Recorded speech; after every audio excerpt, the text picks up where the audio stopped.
Hey YouTube, it's Carla, or Changing 56, and here I am in McDonald's again, drinking my coffee and using Wi-Fi. It's the end of the month, and all of my minutes for my internet are on my Wi-Fi. I use it with my cell phone plan, are almost gone. And that's because I started streaming Netflix and got hooked on Heart of Dixie. Okay, I'm a Southern Alabama girl. What can I say? I love it. Anyway, I'm good.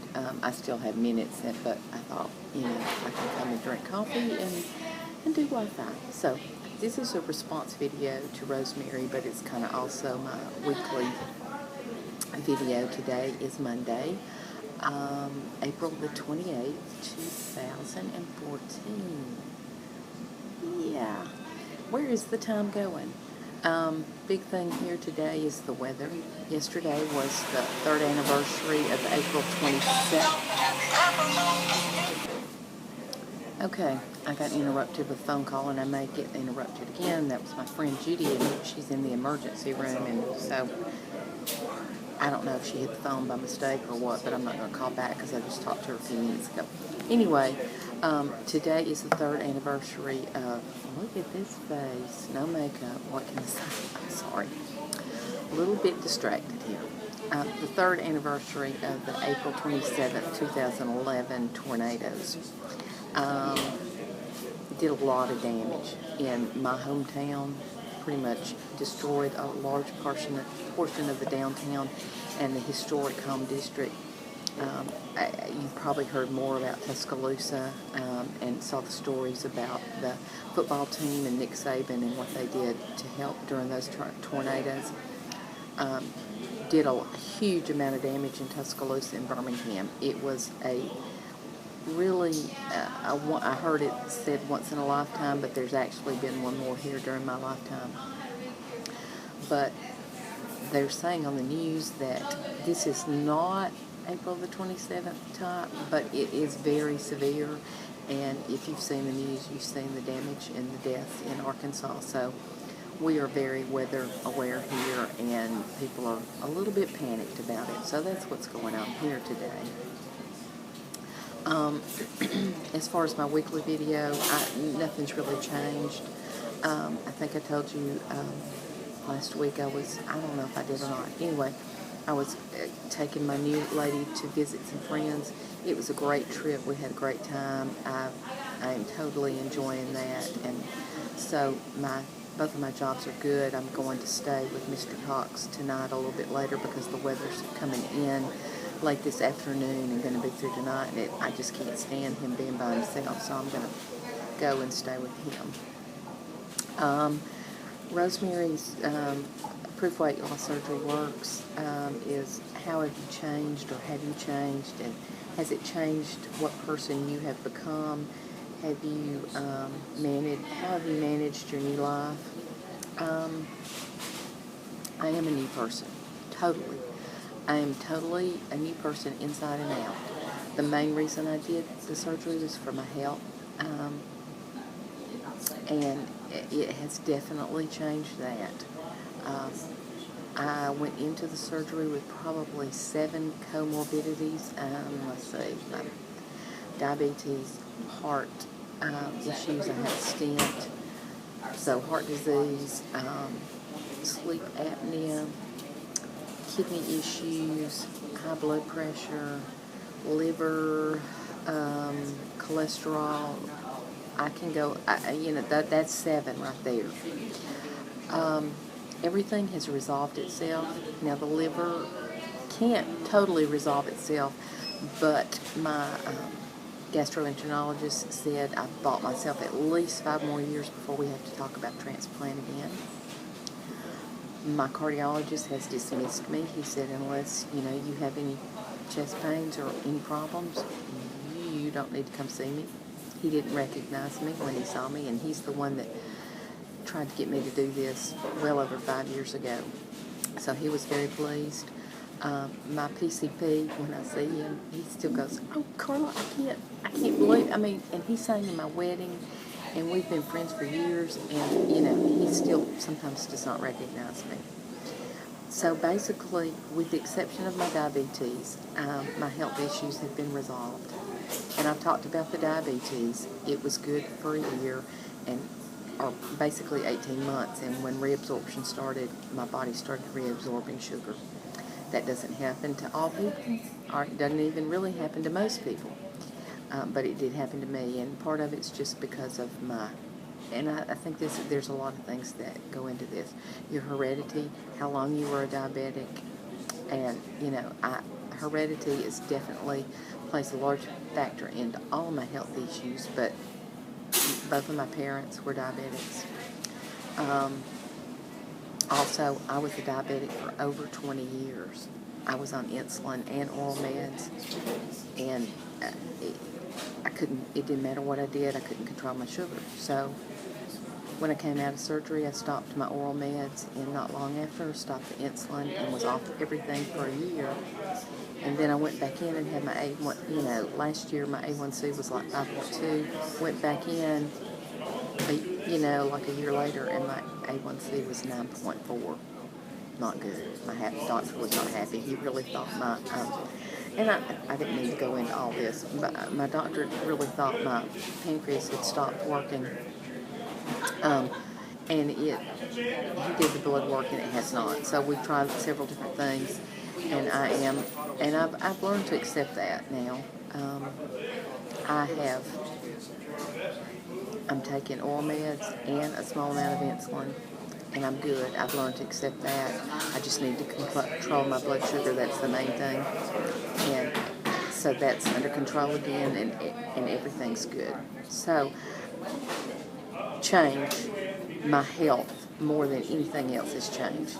Now, personality-wise and me, I never had a lot of self-confidence.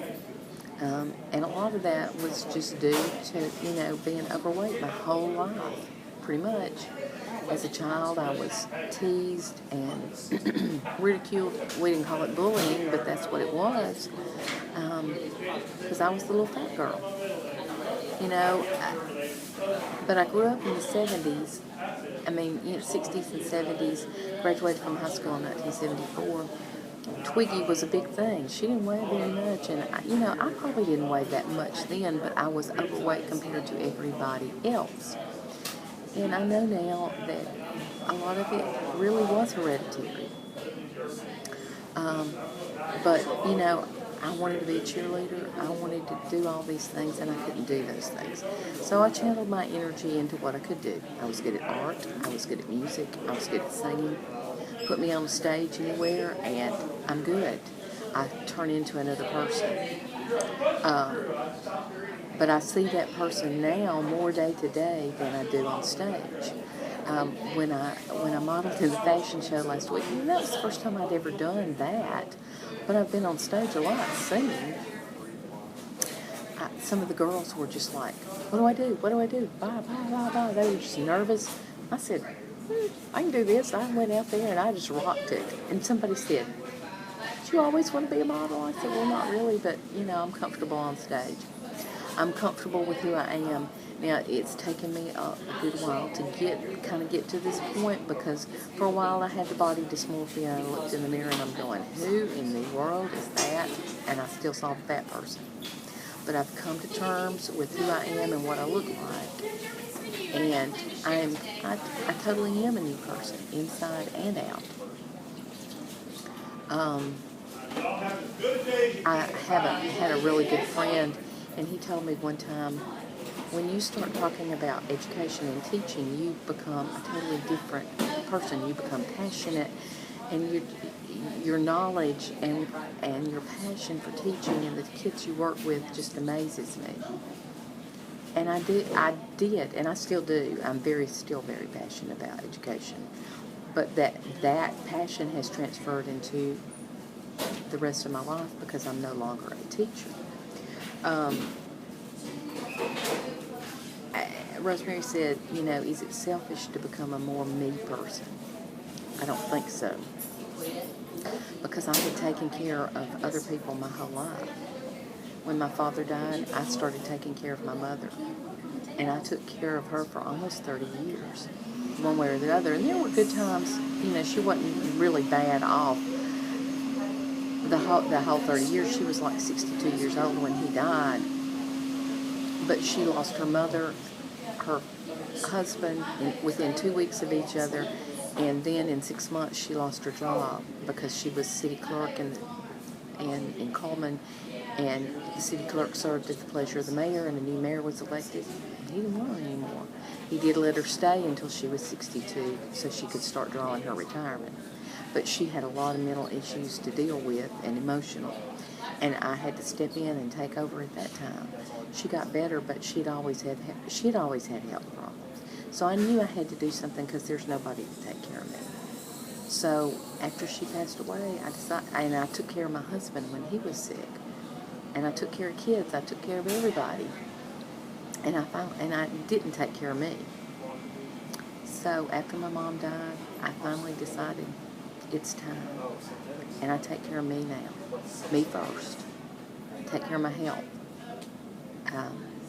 And I know my journey is a lot different than other people because I don't have anybody else in my life right now. My house is junk food free. I only have things that are weight loss surgery friendly, and I don't eat anything that's really not good for me because I'm not willing to go back. It has changed me that much. She talked about focusing. Don't focus on the fight. Don't fight the old, but build the new. And that's exactly what I'm doing. I'm building a new person every day, day to day. I'm building a new person. And it becomes easier and easier. When you build those habits in, that's why it's so important after surgery to start eating correctly. Don't let those carbs back in. I mean, if you're early out, don't start eating carbs. When I got to a point where I was still losing weight and I didn't need to lose any more weight, my nutritionist told me, she said, up your calories, but don't let those carbs back in. Now, I'm not saying you can't ever have anything, but for me, especially because I still have sugar issues, it just doesn't work. So I don't eat bread, pasta, rice, potatoes, sugar, none of that. I don't have any, I just don't do it. And I really don't want any of those things. I honestly do not crave anything that's not good for me. Now my one, and y'all have heard this over and over again, my one cheat is popcorn. I do that, maybe once or twice a week. Usually when I go to the movie, sometimes it's, just like on a Saturday or whatever, I'll do popcorn. But other than that, I eat the same things every day. Exercise has become an important part of my life. So, yes, I have lots of freedoms that I did not have before. I can do things I could not do before. I mean, when I went to the meet and greet, and especially after the meet and greet when I went to the beach, I walked the beach. I walked and I walked and I walked. 3 years ago, I couldn't have done that. In 2011, 2012, I can't remember, my 55th birthday. Let's see.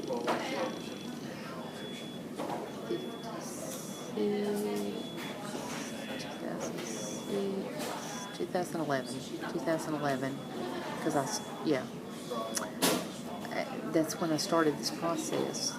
Was for my 55th birthday, my friends and a cousin and I went to the beach. I couldn't even walk on the beach anymore. I couldn't do anything. And that's when I said, I got to do something. And, a month later is when my 6-month documentation started. So I have freedoms now that I did not have before.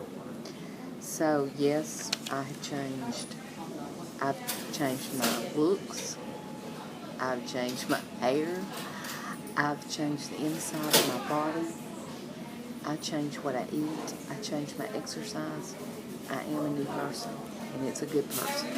I've accepted that, and I've accepted where I am, and I'm happy where I am.